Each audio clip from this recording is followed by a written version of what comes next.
Olá, como vocês estão? Espero que bem. Quando se fala em rito escocês retificado ou regime escocês retificado, muitos confundem, inclusive maçons, achando ser o rito escocês antigo e aceito reformulado. Entretanto, um não tem nada a ver com o outro e tem vertentes e histórias muito diferentes. Quer saber mais? Vem comigo que eu te conto.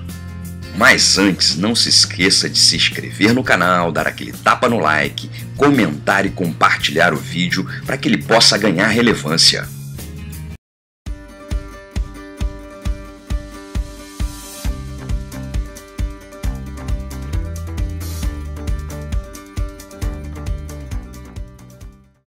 Não é possível falar em regime escocês retificado sem falar em estrita observância templária. Na década de 1770, a Ordem da Estrita Observância Templária, ou Maçonaria Retificada de Dresden, passou por altos e baixos de maneira intensa. A organização viveu uma crise de legitimidade na Alemanha, em particular devido a charlatões que se aproximaram das lideranças da Ordem e da fragilidade do discurso do Barão von Hundt, no que concerne a sua instalação por Charles Edward Stuart e a existência dos superiores incógnitos que dirigiam espiritualmente a ordem.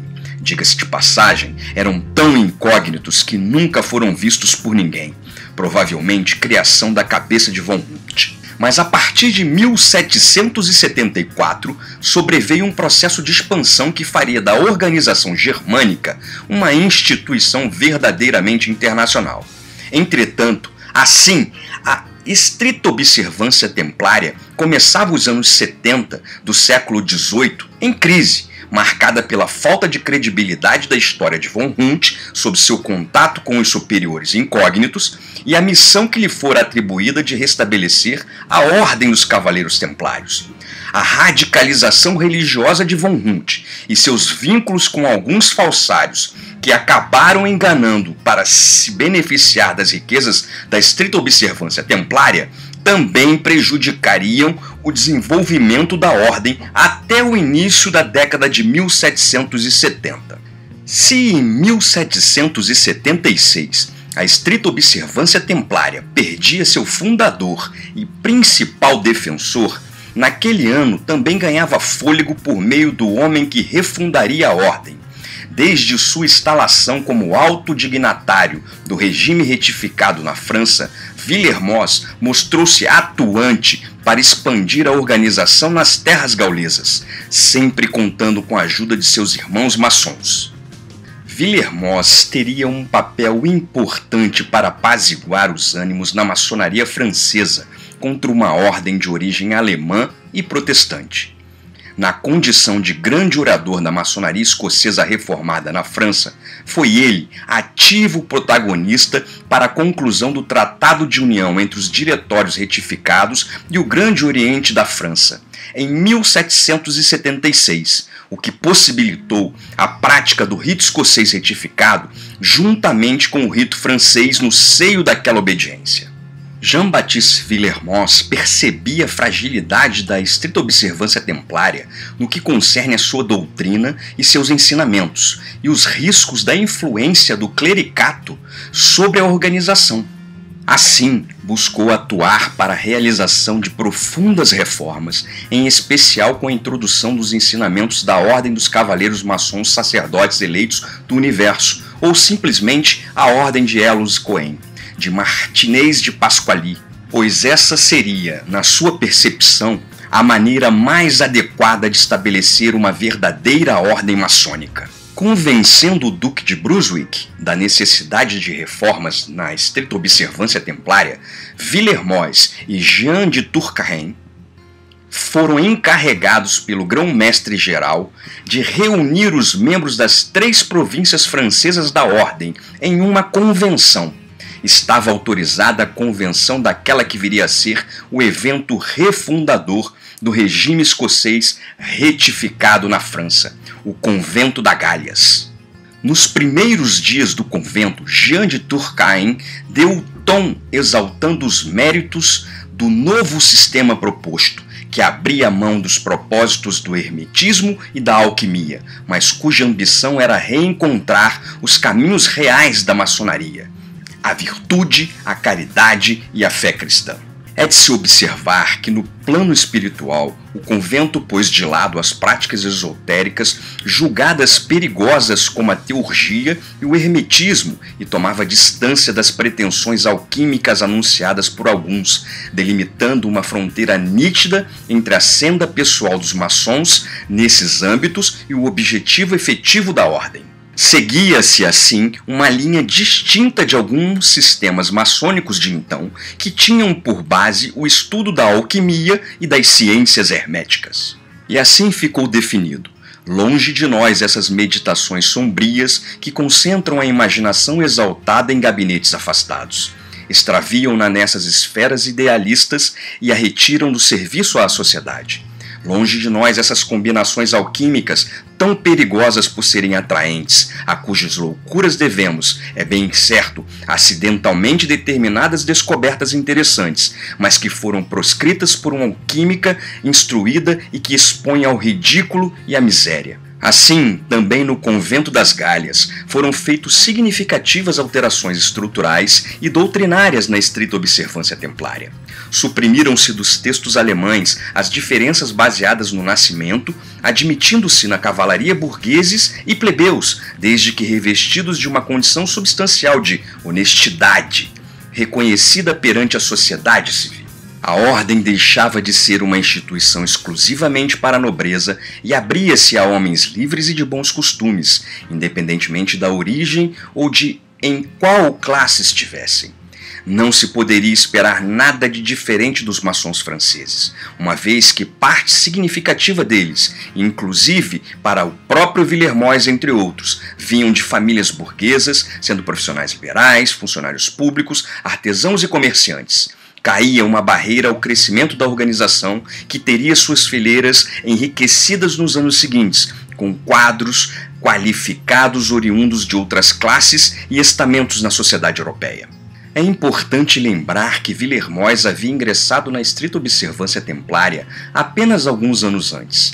Entretanto, já dispunha de vasta formação e experiência maçônica, pois fora iniciado na maçonaria em 1750 e dedicava sua vida a conhecer e estudar os distintos ritos, regimes e sistemas da franco-maçonaria no século XVIII. O regime passou a ser designado Ordem dos Cavaleiros Benfeitores da Cidade Santa, rejeitando-se definitivamente nos territórios franceses da estrita observância templária a ideia de vínculo direto com a Ordem do Templo, mantida, porém, a herança simbólica e moral. Essa mudança de perspectiva quanto à filiação templária seria aprovada para o conjunto da estrita observância templária no convento de Villers-Bart, em 1782. Alteração importante promovida no Convento das Galhas foi, portanto, a do nome da ordem para a Ordem dos Cavaleiros Benfeitores da Cidade Santa. Com isso, o último grau da ordem interior, da estrita observância templária, anteriormente denominado Cavaleiro Templário, passava a se chamar Cavaleiro Benfeitor da Cidade Santa, o famoso CBCS. Essa decisão não era de forma alguma insignificante, tendo sido defendida ardorosamente por Turquenheim e Jean-Baptiste Villermoz. Ambos consideravam que qualquer referência a uma ordem condenada por antecessores do então rei da França e do sumo pontífice, condenação jamais revogada, seria política e religiosamente perigosa. Ademais, a referência templária se mostrava comprometedora quando algumas correntes da Ordem da Estrita Observância Templária, sobretudo na Alemanha, onde algumas dessas correntes tinham por objetivo vingar a morte iníqua de Jacques de Molay e obter, em compensação pelo dano causado, os bens da Ordem do Templo, dos quais uma parte havia sido transferida para a Ordem de Malta. Villermoz considerava que a cavalaria retificada maçônica deveria se orientar a objetivos espirituais, à vocação de introspecção doutrinária ou mística e se consagrar, nessa situação, à investigação e ao estudo das verdades eternas, se distanciando assim de toda preocupação de ordem material. Jean-Baptiste Villermoz se incomodava bastante com a pretensão da estrita observância templária de conseguir que lhe fossem restituídos os bens dos templários injustamente usurpados, e principalmente pela Ordem de Malta. Propunha Villermoz e os maçons franceses a eliminação de toda e qualquer pretensão da Ordem em vingar ou ao menos reparar as violências causadas à Ordem do Templo. Isso teria efeito direto sobre a doutrina do regime escocês retificado, seus graus e rituais, nos quais qualquer ideia de vingança seria contestada e suprimida. Ademais, a denominação de Cavaleiro Benefeitor da Cidade Santa, estabelecida em Lyon, seria uma alusão aos pobres Cavaleiros de Cristo da Ordem do Templo original.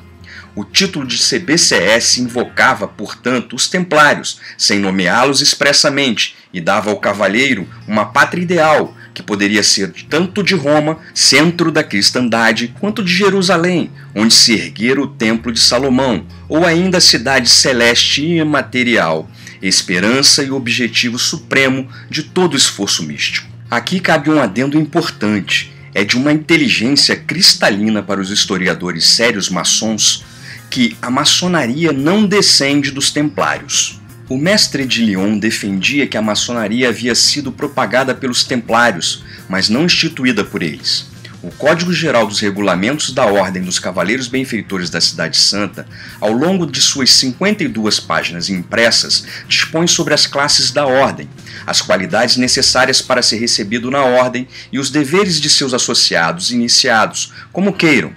Nesse sentido, os principais deveres são exercer a beneficência para com todos os homens e em especial para com seus irmãos, obedecer a seus superiores e cumprir com zelo e exatidão as obrigações de cidadão e outras que lhe sejam impostas por suas respectivas situações. 3 classes de cavaleiros eram reconhecidos pela ordem: os cavaleiros regulares, os cavaleiros militares e os cavaleiros civis. Convém lembrar que se trata de um documento produzido anteriormente à Revolução Francesa, de modo que os 3 estados do antigo regime, a nobreza, o clero e a burguesia, estavam de certo modo ali representados na organização da ordem. O Convento das Galhas declarava que não se poderia excluir sem injustiça dos quadros da ordem a todos os candidatos úteis, plenos de talento e zelo por bem público, mas menos favorecidos pelo azar do nascimento, uma vez que a verdadeira nobreza consiste na virtude. De fato, mais um aspecto inovador estabelecido pelo Convento das Galhas com relação ao regulamento da estrita observância templária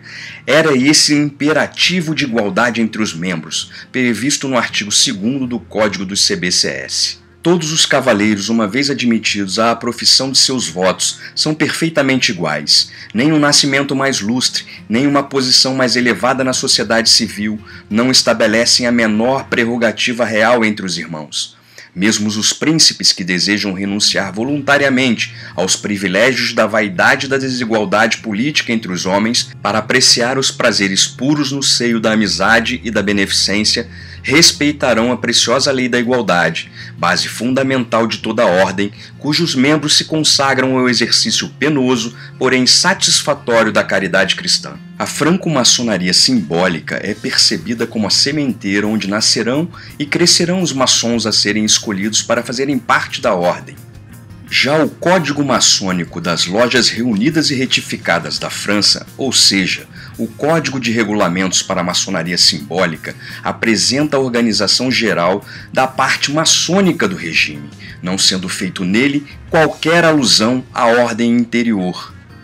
Assim, de acordo com o Código Maçônico das Lojas Reunidas e Retificadas da França, o rito escocês retificado se compõe de 4 graus, uma vez que o grau de Mestre Escocês de Santo André foi extraído da ordem interior e tornado ostensivo.